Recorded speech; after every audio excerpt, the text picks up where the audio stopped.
Good afternoon. Thank you for coming. My name is Geneviève Zubrzicki. I'm director of the Weiser Center for Europe and Eurasia and the Copernicus Center for Polish Studies. And tonight, I'm extremely pleased to welcome you to the 2021 Copernicus Lecture. Since 1980, the Copernicus Center have brought to the University of Michigan and to the Ann Arbor and Greater Detroit area Polish luminaries who share with us their art and their expertise on the rich variety of Polish cultural, intellectual, and political themes. And tonight we have the distinct pleasure to host award-winning author Dorota Masłowska. Her works have been translated in more than 20 languages, and I'm proud to say that our own Benjamin Paloff, associate professor in the departments of the Slavic languages and literature and comparative literature, is responsible for bringing Masłowska's novels to English language audiences. So thank you, Benjamin, for giving us that gift. And so Dorota Masłowska's visit is doubly, twice as significant for us. And what I want to do is actually leave it to her English voice, to Benjamin, to introduce Ms. Masłowska and her work, since he works so closely with her and with her texts, bringing life to it in a language that those of us who are not, although those of you who do not read Polish, can appreciate. So please, Benjamin, join us here, and then we will leave it to you. Benjamin Paloff.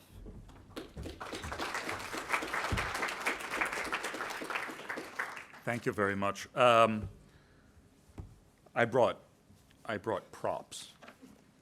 For those of you who may not be familiar with Dorota's work, either how it appears in English or how it appears in Polish. So I want to make sure I have some of these. I want to make sure I have some of these available for us to look at for just 1 second. I actually have notes written here to introduce Dorota. We'll go mildly off script. It is really a great honor and it's a delight for me to introduce to you this year's Copernicus lecturer, the acclaimed Polish author and my friend, Dorota Masłowska. Over dinner last night, Dorota reminded me of the first time that we met in person some, I think, 15 years ago or so at a Korean restaurant in Manhattan when the Martin Segal Theater Center at the City University of New York was presenting a staged professional reading of her first play titled A Couple of Poor Polish-Speaking Romanians. And I can only imagine how bewildering that first visit to the United States must have been for her, not only because encountering one's own work in a language that is not one's own, it always has a whiff of the uncanny about it. It's a kind of out-of-body experience to hear your words that in words that are not your own, really. And this is something I think that Dorota has had to get very much used to, as her work has been regularly translated into many world languages, at least 20 by my count. And beyond that, both her books and their translations, I don't know how well you're aware of this, in fact, but your books, and especially translations of your books into several languages, have been the subject of so many master's theses that I stopped counting them. Several years ago.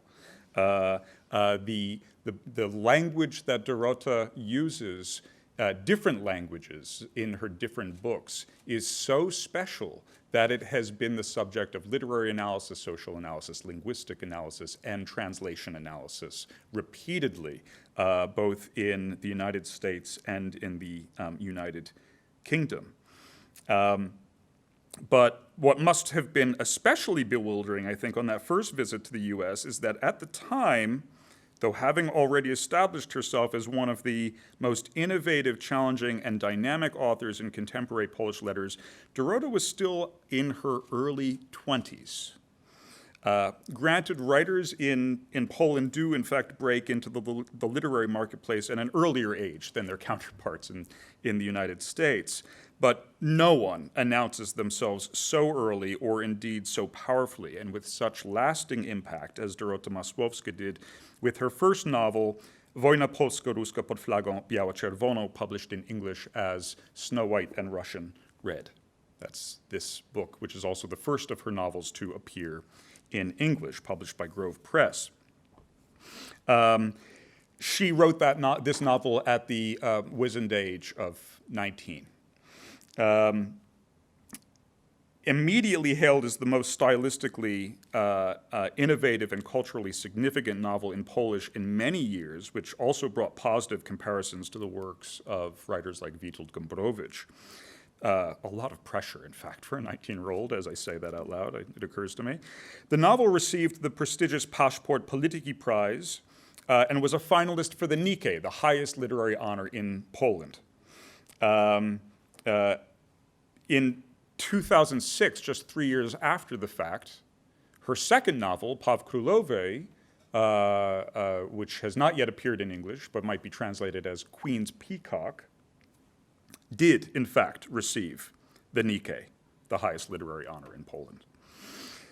And her output since has not slowed down. More novels, including, and I just want to show one, it will seem like a very shameless plug, but one rather important novel for me is what is translated. You can see this version is held together with a binder clip because it has completely disintegrated after many readings.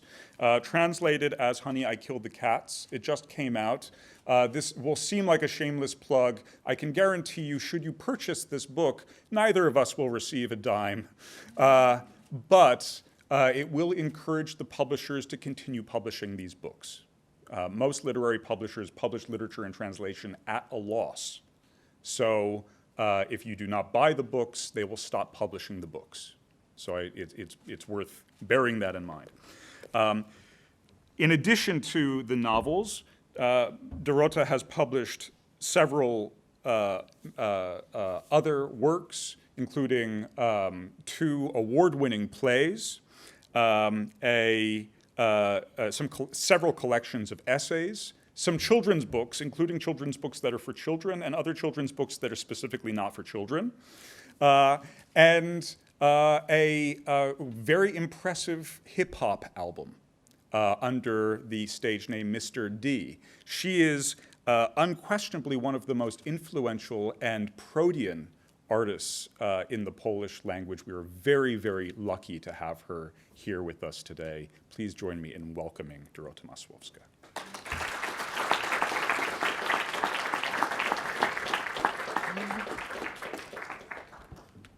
Thank you. Thank you for this beautiful introduction. I'm really touched. I wasn't conscious that I'm so superb. Good to know.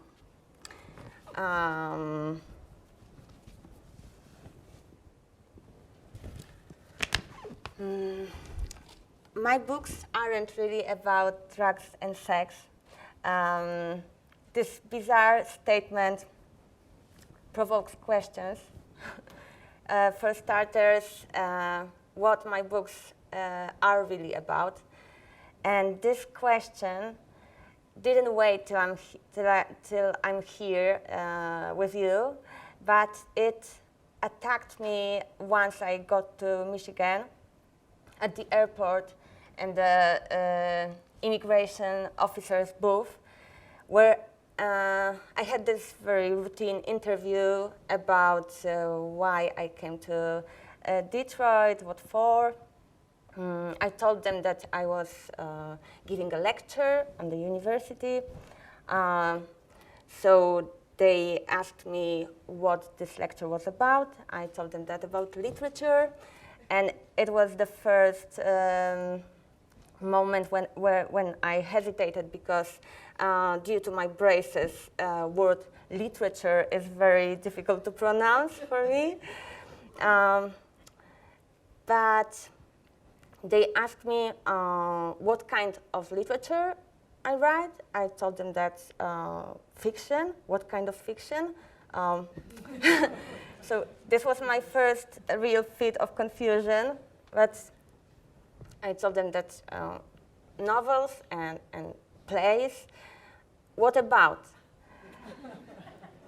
And the more confused my face was, the more suspicious the officer was getting, and finally I was taken to the inspection room, where I was thoroughly interrogated on what my books are about. And maybe it was because of my post-flight fatigue, or maybe it was just too absurd, but I really didn't know what to tell them. I stopped to speak English. I was flushing, and these gentlemen were really nice and helpful to me, and they were trying to prompt me, like, what kind of books do you write? What is it about? What are they about?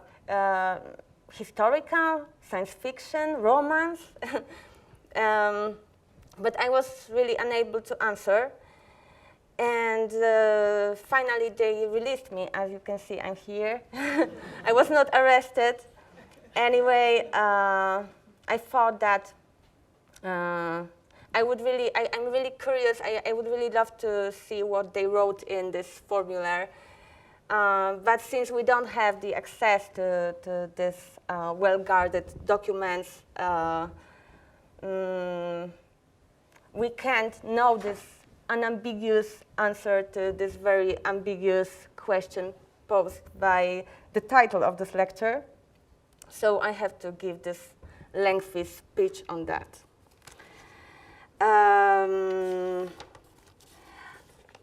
Going back to the title,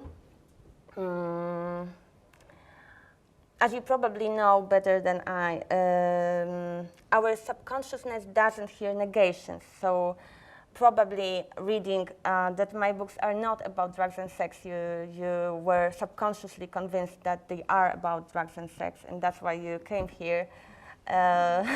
So you might be deeply disappointed when I talk just about literature, but you are too well-bred to walk out.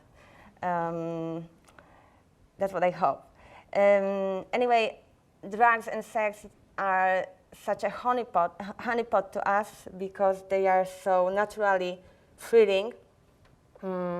They promise us thrills of, I don't know, excitement or repulsion. But thinking about it, I realized that I'm not so sure about it anymore, because maybe I realized that that drugs and sex might be completely passé. We just didn't notice when they got sort of retro.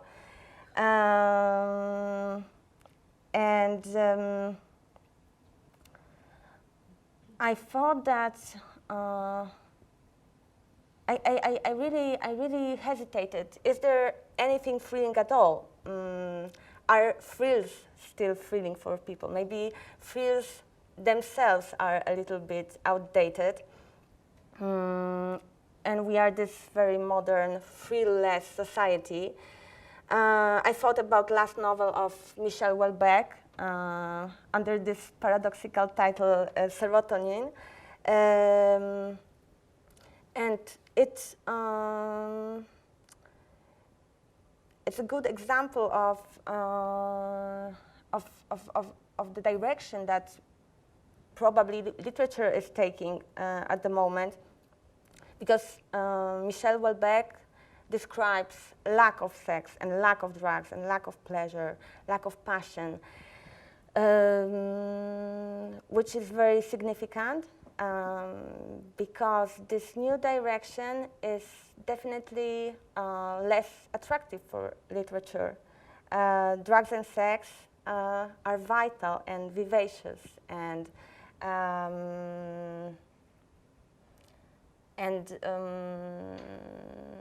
they are more like a rainforest, hazardous but adventurous.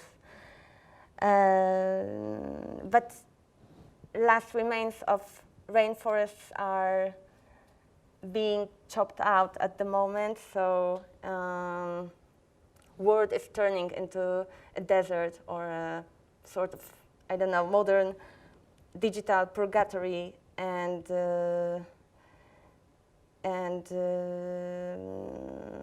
I know that this kind of attempts to envisage the future of our culture are deeply naive, because changes are going so fast, and development of new technologies is bringing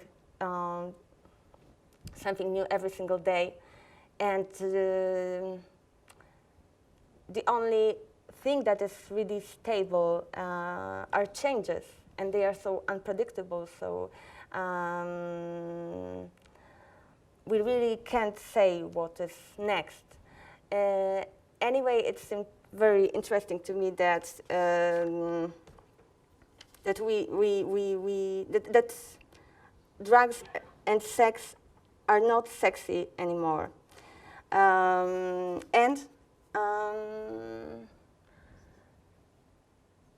that, judging from what I see in Poland, from my readings and my professional life, humankind's ability to read is highly questionable. I think that we are on the verge of illiteracy again. Of course, it's a very modern type of illiteracy. It's progressive and sexy,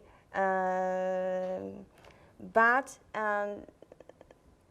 a book is really changing its significance. It's apparent for me, and I think that it's becoming an object. A lifestyle object, maybe. In our very material, visual culture, it's something we can show off with, something we can expose on our Instagram photos, maybe some status trophy, but it's not, we don't use a book to read it. Reading is an activity, or rather an inactivity, that we are not able to anymore. And reading is demanding. It demands time, this very rare, precious substance that we permanently lack, and it needs something that I start to consider almost a magical skill, which is concentration. Yeah.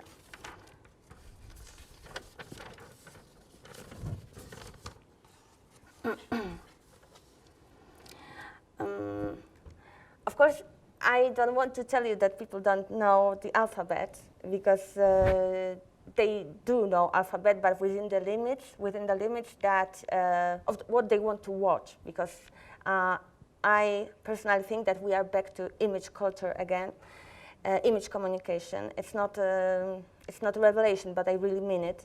And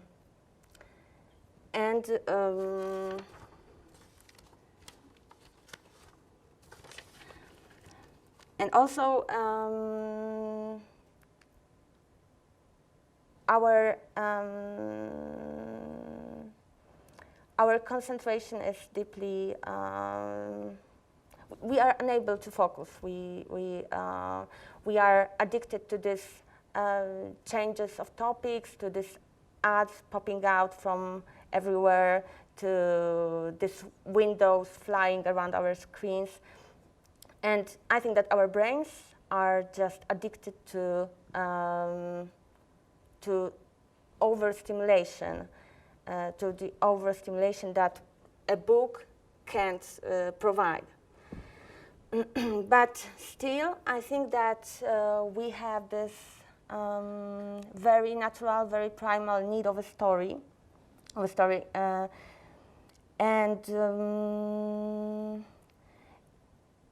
this very natural need is more and more often met by drama series.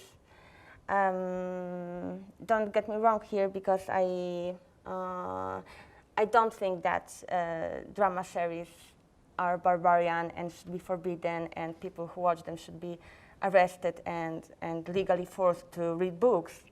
Anyway, I think that series change our perception, but still they are sort of offshoot of literature, even if quite distant and thoroughly illustrated.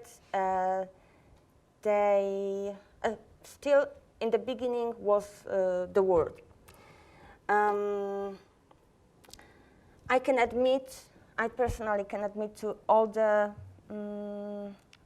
anti-literary misdeeds possible, because I binge watch Netflix, and I rarely read long books, and I treat books that I bought as already read. It's this magical thinking that when I bought them, I already read them. But the most paradoxical consequence is that I'm not able to read experimental literature anymore. I have really problems with it. I mean, as a reader, I need a simple plot, very front door narrative, and I thought it's some sort of an outrage that, in my case, it's really paradoxical, and I really don't know what to think about it, because it's a bit bizarre in the case of an author who is notorious for writing a very odd literature with no plot and with nonsense dialogues. So it's really weird that I end up as this kind of very simple reader.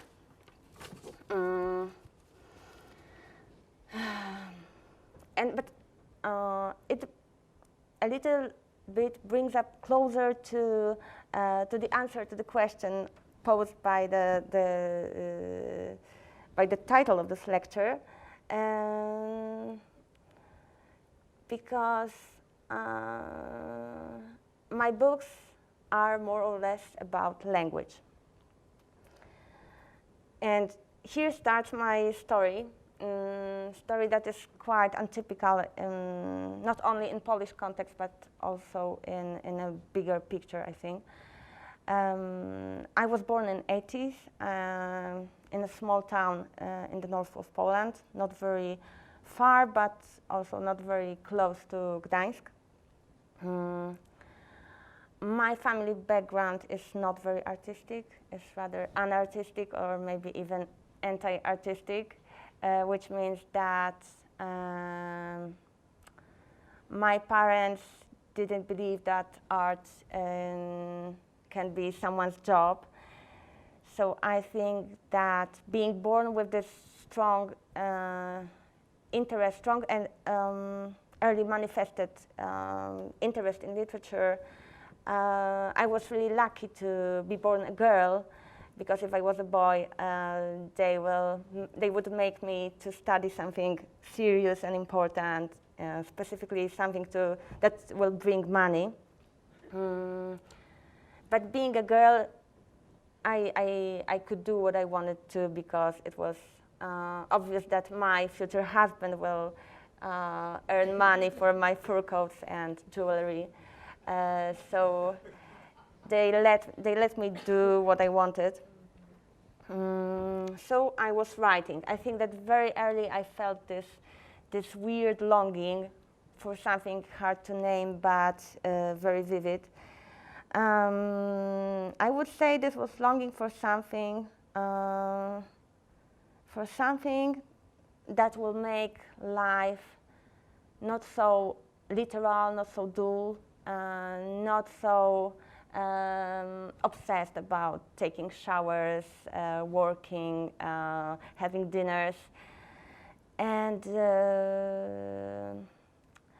I think that also it was a question of this small town and this housing project I am from, that there was not much more to do, and writing was a quite easy, accessible, affordable way of spending time. I didn't have to commute, I could afford it, and I had oceans of time, so this was something for me. There were no cons, only pros, and I just started to do it. It was sort of psychological escape. The fun fact is that I started really early, and I had been writing since I learned how to write. So my literary development was really quick, and I reached the phase of prolific bad writer very early, at the age of 15 or 16. And I started to send my produce to magazines, and it was very naive and very silly, but that's how I met my future publisher.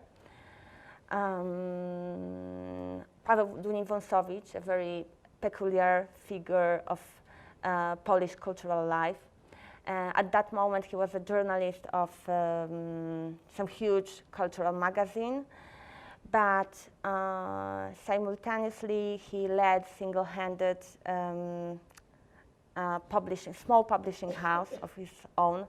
It was based in his very dirty studio apartment in a Warsaw housing project. Very dirty. And moreover, he had his own cultural zine with a very small circulation, but with a very ambitious, high-quality artistic content. He made it mostly for his friends, and he started to publish my short stories and so on. He also encouraged me to write something bigger. So I was 17, and I was very eager to publish something, to publish a novel, but no matter how much I sweated in front of my huge, obsolete IBM computer, I couldn't do it. I think that the bigger form was still beyond my access and my skills. And a real breakthrough came when I was 19, and I was preparing to my final high school exams. I have always excelled in humanities, so my head was just packed with this beautiful classical flamboyant literature. But at the same time, I still lived in this ugly housing project, full of drugs and populated with dresiarze. I still don't know what is the translation of dresiarze. Tracksuiters. Dress is tracksuit, but hoodies? How do you say? Bunch of dudes. Okay, populated by dudes. And actually, it's a very American story. One morning, these two schizoid components just combined in my brain, and I started to write Wojna Polsko-Ruska, which is Snow White and Russian Red, translated by our own Benjamin Falow. I will read a small excerpt just to let you know how it sounds.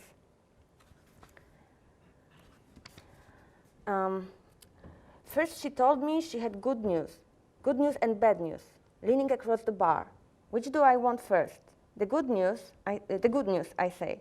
So she told me that in town it looks like there is a Polish-Ruski war under a white and red flag. I say, how do you know? She says she heard. So I say, then I'll take the bad. So she took out her lipstick and told me that Magda says it's over between me and her. Then she winks at the bartender like that if something happens, she wants him to come over. And that's how I found out that she dumped me. Magda, that is.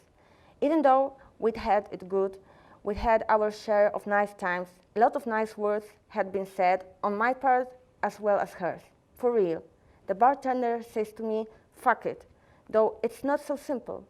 The way I had found out how it was, or rather how it wasn't like she had told me straight to my face. Only it was just the other way around. She told me for Arleta. I chalk it up to her being a total asshole, to her disrespect.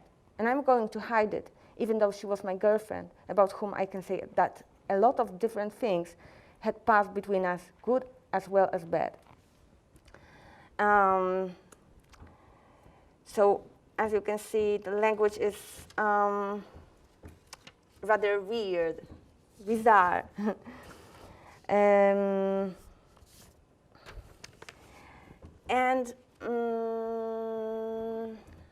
This moment, I remember very well this moment when I started to write it. It was really unusual because it was like some unlimited mental space opened in front of me after ages of entering a wrong PIN code. It was also like playing on some super advanced mental verbal PlayStation, because my narrator was bad, was aggressive, was vulgar, drug addict, chauvinistic, following his instinct at the expense of his dignity. So it was everything it was a complete contradiction of what I, as a girl, was supposed to be. And suddenly I could turn to him. I could turn to him only because I was able to imitate the language that people like him spoke. And it was a complete revelation. And this was a moment when my life turned upside down. Because I became famous, but not a bit famous, but tabloid famous, virtually overnight. So it was really difficult. Within a couple of weeks, every single magazine and every single newspaper had me on a cover. So I became an object of real national hysteria, a sort of domestic war about what can be called literature. Who can be announced a writer? Can a 19-year-old person be announced a writer? Or can a 19-year-old girl be called a writer? Should my book be considered a piece of literature, or rather some insane eruption of teenage mind? So the situation was really tense, and I remember very well that my readings turned to fights because people, the language I proposed was so outrageous that people's emotions were really very high. And also, since the title of the book in Polish is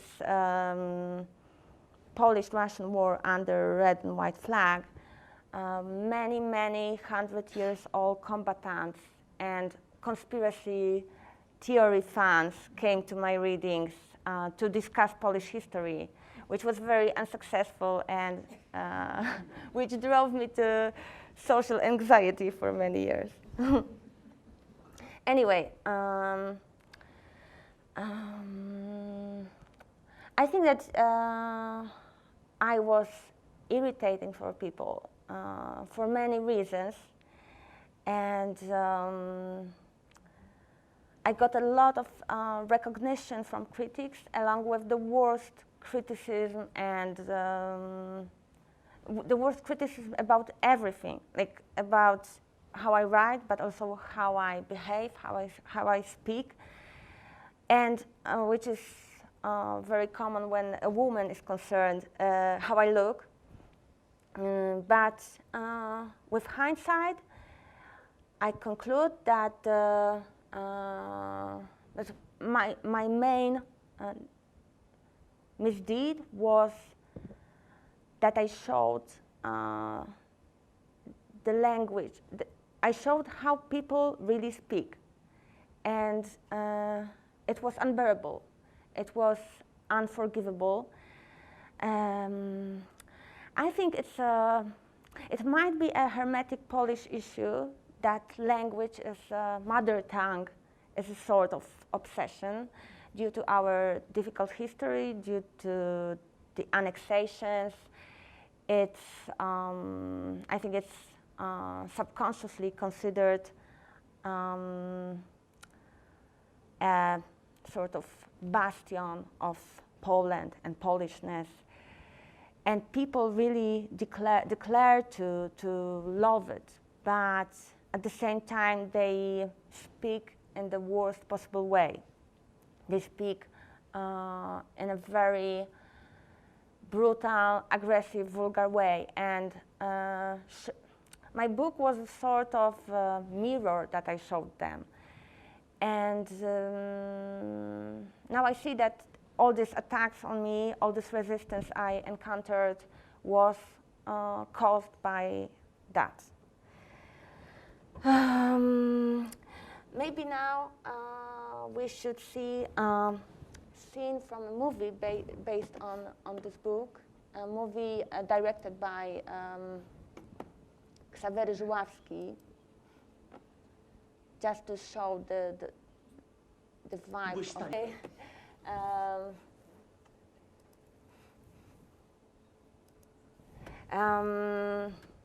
Actually, I showed you this excerpt just to show you how what language we are speaking about, how chauvinistic and disgusting it is.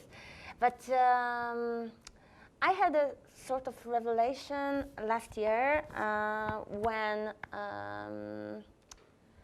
this book that is so old that it's almost historical, but at the same time, the vicious cycle of history turned, and it's actual again. It's very, it's really up to date again because of this very nationalistic atmosphere in Poland. And this book was staged last year in Krakow in Słowacki Theater. And a really interesting thing is that there is no man on stage. My character, Nails, is played by 4 women. And it brought up to light some very interesting flavor of this language, the flavor of a woman taking of a man. I think it was for me it was a revelation that this director, Paweł Świątek, sensed a woman hiding behind the back of this main character. So it was really interesting for me. Also because I realized how fantastical this language is. That it has this pretense of reality because it's based on natural colloquial language, but it's not realistic. And many directors that interpreted my work in a very realistic sociological way usually failed because this language is fantastical and it needs to be put on stage in a fantastical way. I like to use all kinds of obscenities.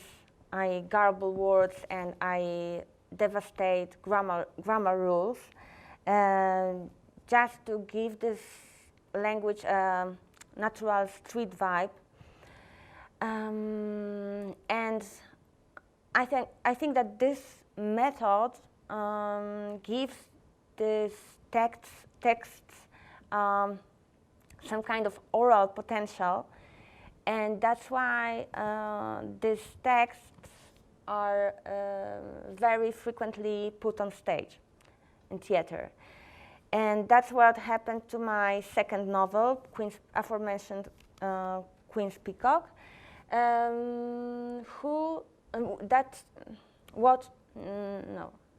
novel that turned to be very theatrical. It was put on stage many times in Poland, but also in Germany. And that's how, this is another part of my literary story, how I ended up in theater. I didn't have a clue about theater at that, a basic notion about theater at that moment. Coming from a small town, I knew only these very embarrassing spectacles shown in our school gym by second league actors about dangers of binge drinking or jaywalking. And I associated theater only with embarrassment and boredom. But when I saw good theater, real theater, I got really insane, and I instantly wanted to work there. So when I got my first commission from famous Warsaw Teatr Rozmaitości, I agreed without thinking. And I remember it very well that once I had signed the agreement, I went directly to the library and I borrowed Macbeth just to see how it should be done. And I started to write, and the outcome of this work was a couple of poor Polish-speaking Romanians, also translated by our own Benjamin Falow. And I must say that possibly it's my only real international success, because this play was staged it was staged even in Sakhalin Peninsula, but also in, I don't know, Vladivostok, New York, Sydney, Havana, in many countries, and by many people who didn't even know where Poland is and where Romania is. But it was not an instant success, because first Polish inscenization was really disastrous and the reviews were devastating. So the success came later. And that's how I started to work for theater. A couple of years ago, I wrote my second play, which was no matter how hard we tried. It was also written at request of Teatr Rozmaitości, and in contrast, it occurred to be a success at once. Maybe because of Danuta Szaflarska, the walking legend of Polish cinema. I think we should see Zakazane Piosenki, which is the first Polish movie made after Second World War, and she's starring in it.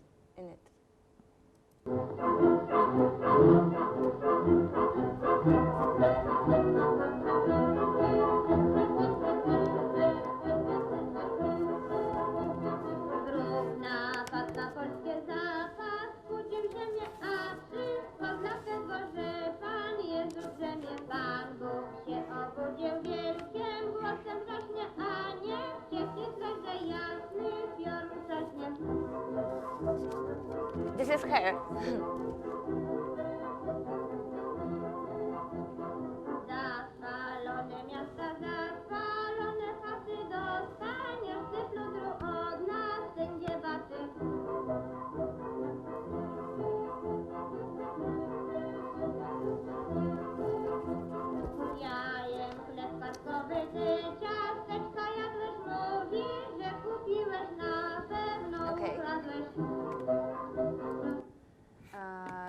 So this was the woman standing by the window, and I think that when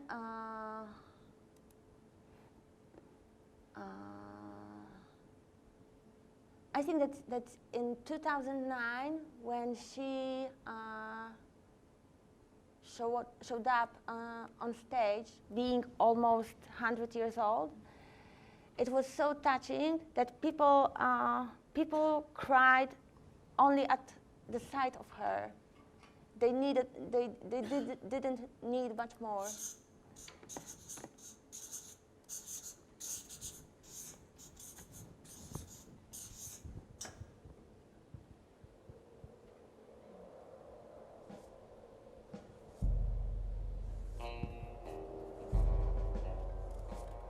Pamiętam dzień, w którym wybuchła wojna. Co wybuchło? Wojna. Jeszcze wtedy chodziłam na nogach. Boże, jak ja chodziłam. Przestań, babcia z tym chodziła i A chodziła. tak chodziłam. Pamiętam, że... Tyle babcia chodziła, to się chyba babcia nachodziła. Teraz może sobie babcia wreszcie gdzieś nie pójść. Przed wojną to się chodziło, że hej, do kina, na wafle, na ptifury, nad rzekę. Jaką znowu rzekę? Jak to? Nad Wisłę. Nad tę gnojówę? Jaką gnojówę? Tu nad Wisły, tylko saboty na nogi, kawałek chleba w rękę i dalej jeszcze kąpać się, opalać, marzyć. A co to jest chleba? Nie, żartowałam. Też przepadam kąpać się w Wiśle, to ponadczasowa przyjemność. Zawsze jak wychodzę na brzeg, raźno parskając benzyną, to mam odrę, dur brzuszny, zatrucie kadmem i nie żyję. Więc dostaję zwolnienie lekarskie, nie muszę już chodzić do szkoły, na Angola. Płotki łowiliśmy, drobne, dzikie. Tak się targały raptusy srebrną, tłustą łuską, brukając nam dłoń. To babcia mówi, my też nieraz łowimy. Preski, w znaczeniu zgnite kondony. A jak uciekają, a jak się wyrywają. Chłopaki się śmieją, a mnie to krew zalewa, jak sobie pomyślę, ile szczwanych, oportunistycznych, potencjalnych Polaczków każdego dnia wywija się od istnienia. Wszyscy mówili, że Hitler. Ojciec mówił, że ten Hitler... A jak się wyrywają, myślą sobie chyba, że Wisła w połowie Polski skręca i płynie prosto do Ameryki. A, to tam wierzył w jakiegoś Hitlera. Młody był człowiek, serce szarpało się w piersi jak... Szarpało się jak złapany. Kondon w słoiczek. A, Okay. Writing this play, it was the first time when I tried to reenact beautiful sound of this classical pre-war language, and to confront it with this unintelligible blah blah of younger generations, just to capture the gaps and the core of misunderstanding that we as a society are deeply in. And it was the first and the only time in my whole career when I got recognition from right-wing critics, which I find gross, but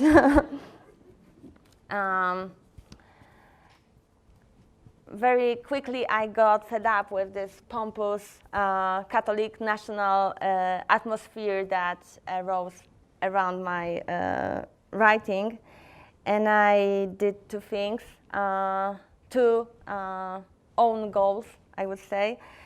I wrote a novel that is based in something that I would call imaginary United States, Honey, I Killed the Cats, and in which I was trying to show the language of a bad translation, from English. This is a very special vibe of language, full of cliches and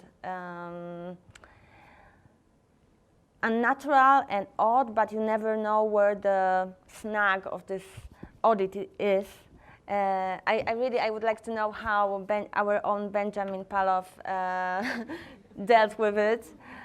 And the second thing I did was that after this bad reviews I got for this novel, I felt so free that I started to produce music. I started to produce music in GarageBand, which is this very primitive default program on Apple computers. And I recorded the whole album. I'm not particularly musically skilled, but it was really fun.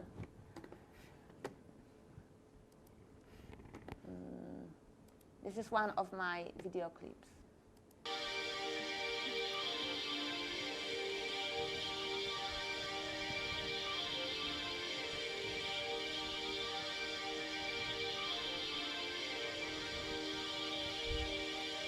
Tego dnia miałam rozbierać choinkę, ale powiedziałam matce, że pójdę pierw po chleb na kolację. Co nie pójdę do Żabki, nie ma tam kolejki. Może daleko, ale dają te naklejki. Za 500 dostajesz maskotkę, bynajmniej dla mnie. Są one mega słodkie, jak wychodzę, on jak zawsze siedzi na ławce z Tigerem i się na mnie patrzy. Ja idę, on się patrzy. Ja idę, on się patrzy. Ja idę, on się patrzy. Zatrzymuje się cała ulica, gdy on mnie, co mam w tej siatce, pyta. Ja mówię, że nie wiem, że w ogóle co go to. Język mi się plącze, nogi się pode mną gną. On mówi, że jego stara chleba nie kupuje, tylko piecze sama. Kiedyś ciągle najebana, teraz uśmiech ma na twarzy. Chleb se wypieka, o śmierci już nie marzy. O śmierci już nie marzy. On łapie mnie za rękę, tak dziwnie na mnie patrzy. Podchodzi tak blisko, dotyka mojej twarzy.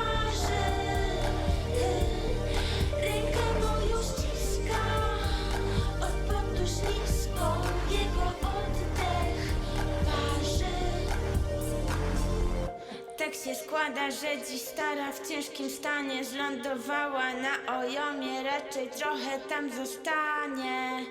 Tomografia dobrze jej nie wróży, a maszyna do chleba dobra się kurzy. Ja bynajmniej bym odsprzedał ci ją tanio, dodał gratis nakładkę i książkę z przepisami. Piekłabyś se chleb, no i w ogóle byś nie musiała do tej żabki już tak łazić ciągle.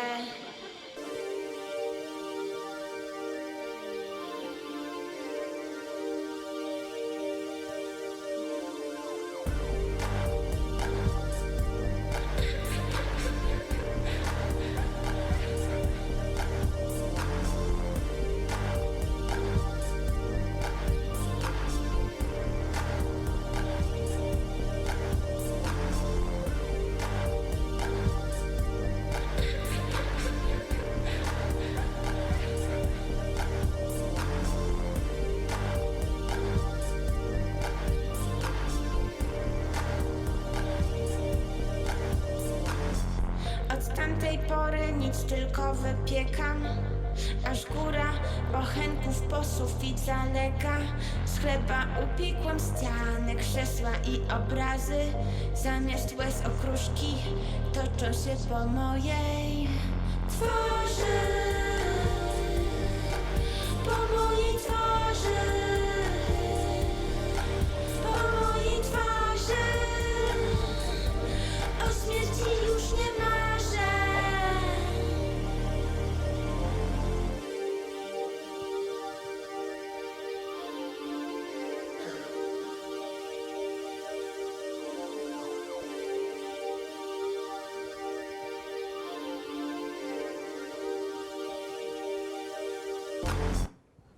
Okay.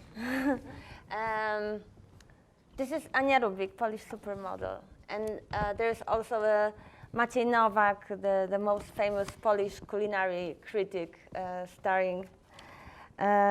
Okay, so after all these treacheries, I got back to writing. In 2017, I published a collection of anthropological essays about bad TV programs. It was something quite similar to David Foster Wallace, the possibly fun thing that I will never do again.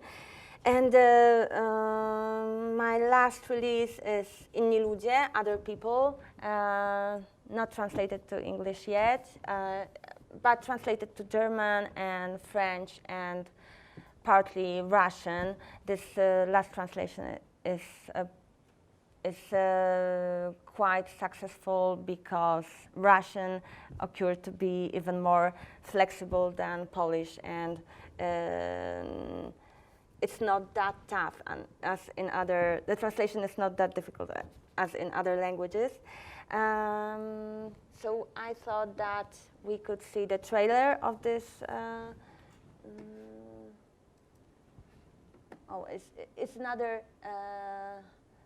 proof for the triumph of visual culture that books have trailers. I think it has subtitles, doesn't it?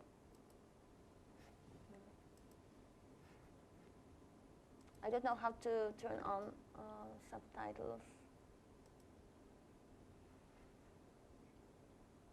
Okay, with no subtitles.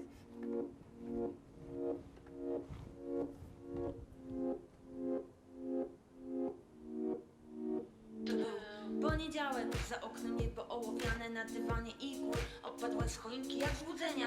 Dźwięk jeżdżenia windy, uczucie otwartego okna, choć kołdra mokra, od potu sucha morda.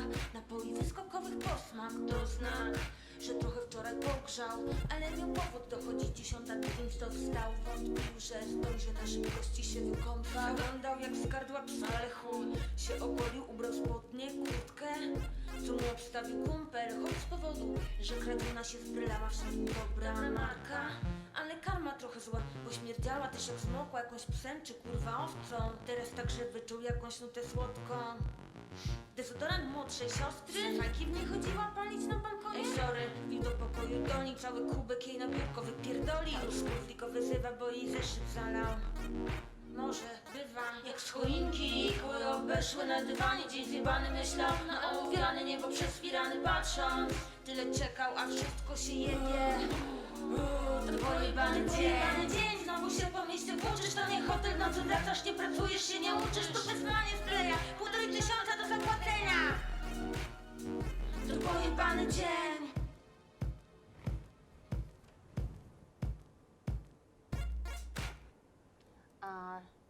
The video was made by young Polish director Aleksandra Terpińska, who at the moment is making a movie based on this novel. It's already in production. It will have its premiere in autumn this year. So we have to finish. So. Going back to our main question, what my books are really about, I started to doubt if they really are about something. I started to doubt if I write about something. I thought that maybe I just write. I write things, and things written just start to reveal their own truth. Yeah, and that's all. Thank you.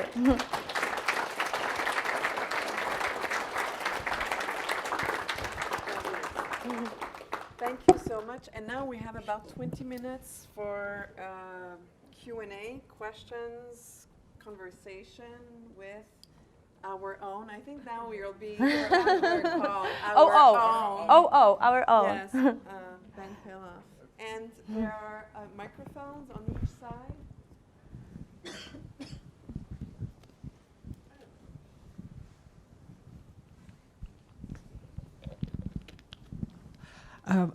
First of all, I admire your works. I read them all, and they're really great. And I have a very simple question. How do you get inspiration for this language? Because just being on the streetcar, or still, it's not enough, or just watching TV, and I cannot imagine you in disguise penetrating some kind of strange environments.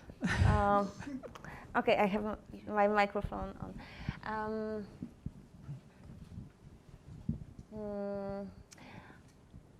I wonder if I do any special research. I just live. With this special interest in language that I have, you really don't have to. You don't have to do anything special. We are just immersed in language, and I think that maybe Polish is a bit special because Polish language is so flexible and weird in some way, because it has a lot of rules, but also a lot of exemptions from these rules, and it is so difficult and improvised in some way, that there is a whole range of mistakes you can make, and these mistakes that you make define you. So I'm obsessed about these mistakes, and I've always been. I remember it from my childhood that I was noticing them, writing them down, and I really don't have to do anything. I just live, and it attacks me from everywhere.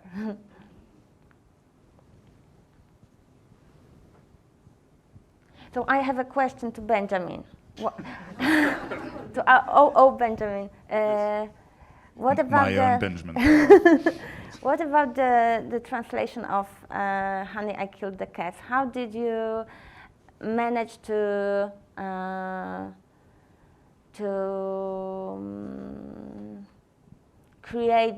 recreate this weird vibe that bad Polish translation from English has?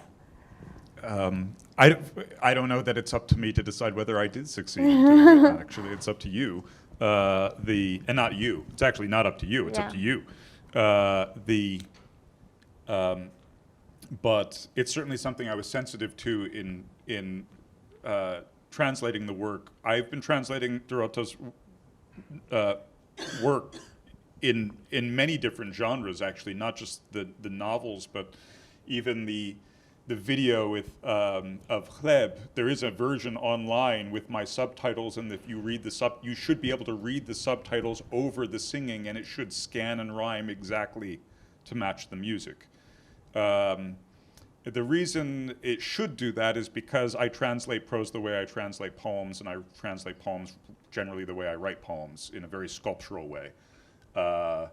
So that one of the reasons I translate and have continued to translate Dorota now for almost 20 years is because, I keep being told that it's impossible, which is like catnip for me.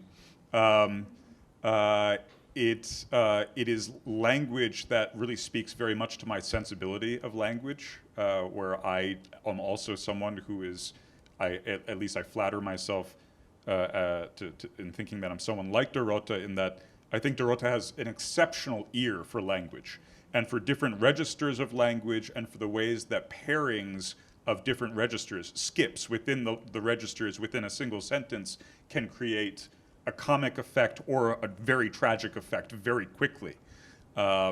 It's a poetic sensibility in prose.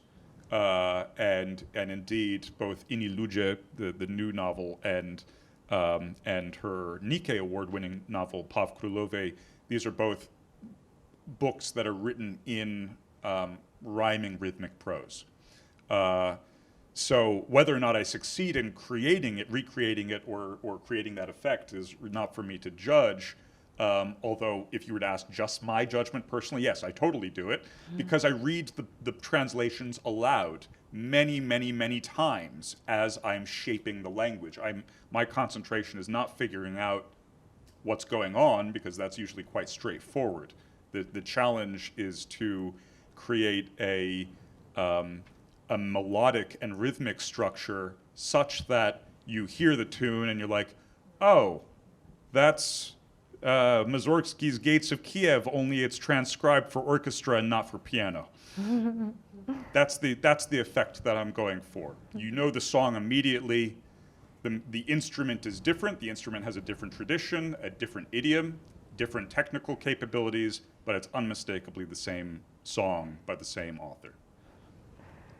Wow, I always think that working with me, Benjamin is going through some permanent IQ test. I usually fail those.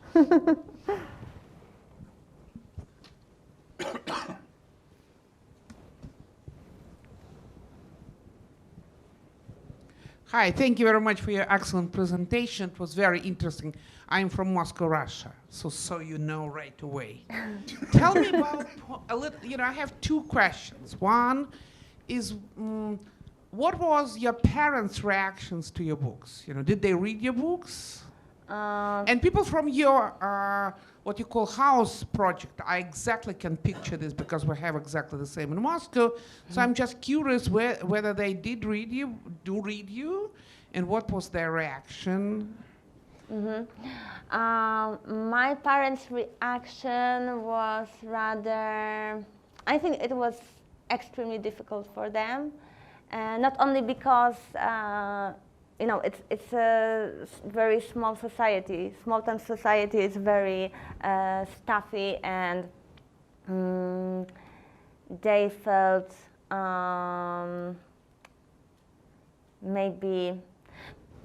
because of my sudden fame, unexpected fame that no one in my family was ready for, I think it was an ordeal for them.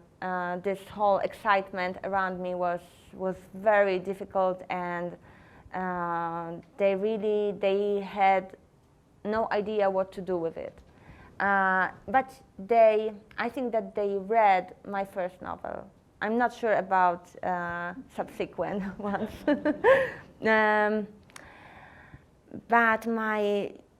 But people from my project, I think they felt sort of betrayed by me. The reactions were not positive. I think that once I left my small society for Warsaw and big world, it was a treachery, and people did not say hi to me anymore, and I became a sort of public enemy. Also because suddenly the whole country was paying attention to to Wejherowo, where I am from, and it was not a good sort of attention. It was rather mean attention or dismissive one, and I think it was difficult for everyone. It was the eternal order turned upside down in Wejherowo. Do you feel nostalgic in a way about your life in this housing project? In a way, but in a very small way. I read a lot about, the politics in Poland. I said that, I'm going to ask several questions since, the last one. No, Evgenia is a journalist. Right. That's why she's asking several questions. One last one. Well, last, absolutely. Just last one.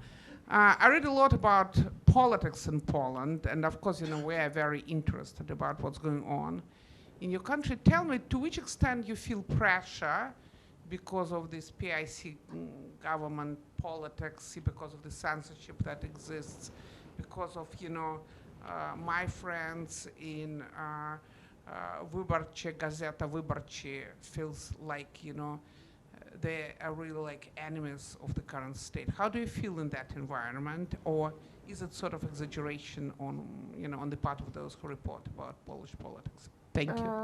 No, it's not. Unfortunately, it's not an exaggeration, because political situation in Poland at the moment is really disastrous, and I think that we are on the verge of Polexit, of going out from European Union. We are really at odds with both European Union, but also with the East. So, and the atmosphere is really bad, and there is a handful of artists and journalists that support this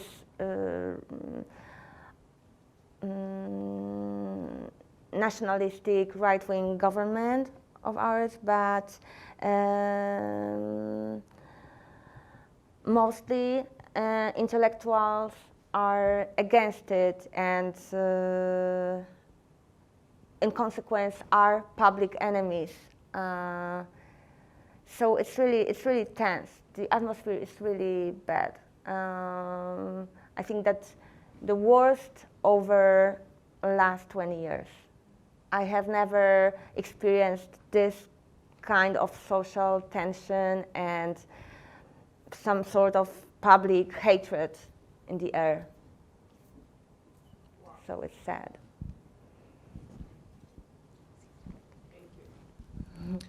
Hi, Pani Doroto. I'm not from Moscow, but I'm from Detroit, so could I have 2 questions? One is philosophical and one is a little more mundane, but first the philosophical one. You know, at the beginning of your talk, you talked about, and very, I think, very well put, how sort of literacy has changed in society, and it's becoming, the forms of illiteracy are coming in. So when you write, do you consciously or maybe subconsciously take that into account in how you write? No, because I write, first of all, for myself, and secondly, for people who read a lot, because what I write is very complicated, so I know that I write for sophisticated readers, and I think that I don't take the illiterates into account. So maybe the mundane question now. Okay, the mundane one is actually more fascinating for me. I've read many of your books and think the world of them. So when you submit a manuscript to your publisher and the editor gets a hold of it, explain that process. How do you edit, or how do you interact with the editors? Or do you just refuse anyone editing? It's a very good question, because at the beginning of my career, let's say career, I worked with this really crazy guy, Paweł Doniwonsowicz, who did the whole edition himself. So he hardly did it. But now I write for a bigger, normal publishing house, wydawnictwo literackie, and I have an editor who learned how to work with me, and she instinctively doesn't ask me about things. She just accepts all the mistakes I make on purpose, and she doesn't question them. I can imagine that with another editor it would be an ordeal, but with her I think we see eye to eye, and it's not. It really, I feel that I can convince her to anything, and it's quite easy.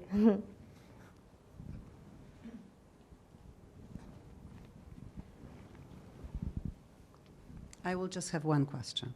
It's a question about the plot, since clearly your works do not emphasize plot. It's language, right? So it's very meta. But stuff happens too, so that's plot. How do you plan for that? Is it some sort of a central thing, or is it just wherever the language leads you? It's also a very good question, and a very vigilant one, because I really don't invest in plots, and it's always language that leads me through writing, and the events are only pretextual. I know that many readers find it very disappointing, because they want things to happen, and in my books things don't happen, or they are only very there's only a pretense of a plot. But I think that it's because I'm just not able to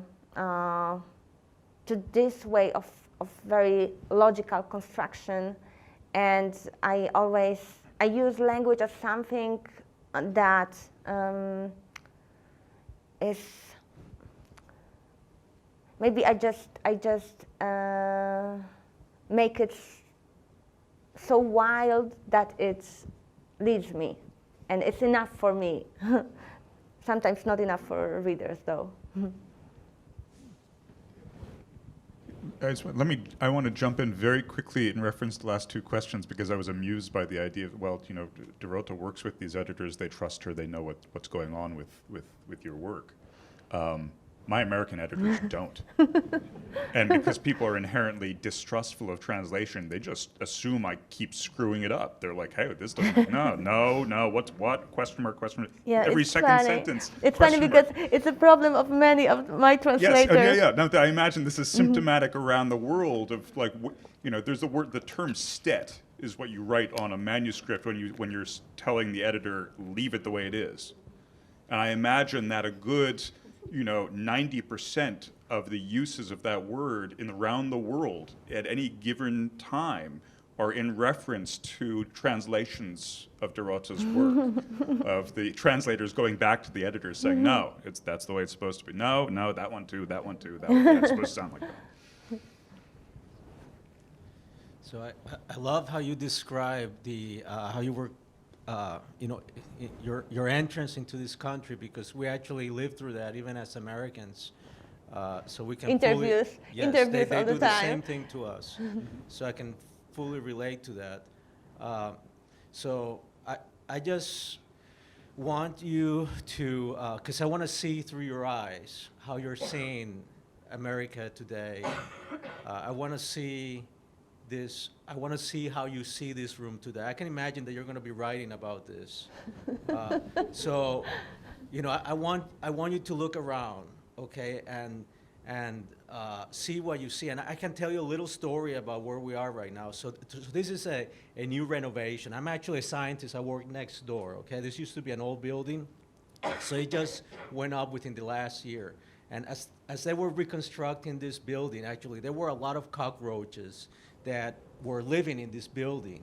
And as they were tearing it down, they actually had to move to a different place. They moved to the building next door, which is where I was. Okay, so nobody knows this, but this is what I had to live through. Okay, so now they're no longer there, so I assume they came back. They're somewhere around here. But having said that, I'm just curious, what it is that you're seeing in this room. Now, I have to go home and think about it. I don't think so quickly. But actually, I'm joking, but there is something truth in it because something true in it because I'm really unable to say something interesting now. I have to go home and write something and distort it to the extent where it starts to reveal some truth, and it's my process, and I'm not able to create literature in the jak jest w czasie rzeczywistym? In the real time? In real time. In the real time. But I think we are running out of time, aren't we? We can take one. You can finish your answer. We can take one last question.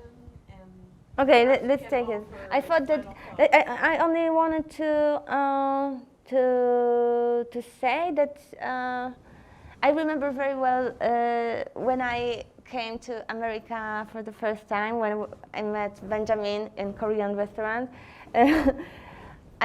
This is such a special feeling because United States are so extremely different than Europe, but at the same time there are some bigger and louder version of Europe, and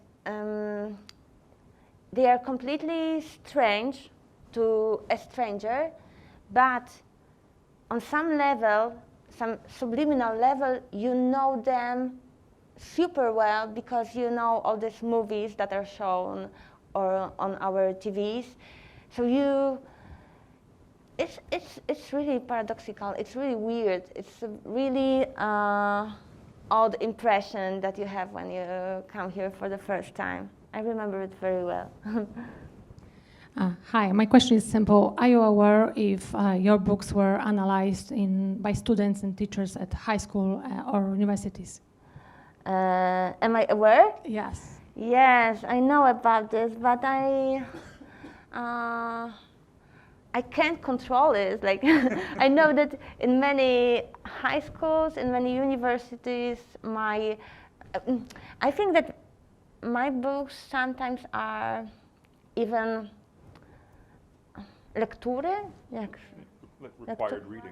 yes, are sometimes required reading. Yeah, but and I have at home. I have a whole collection of master theses and PhDs on my work, but I need a second life to read all these things.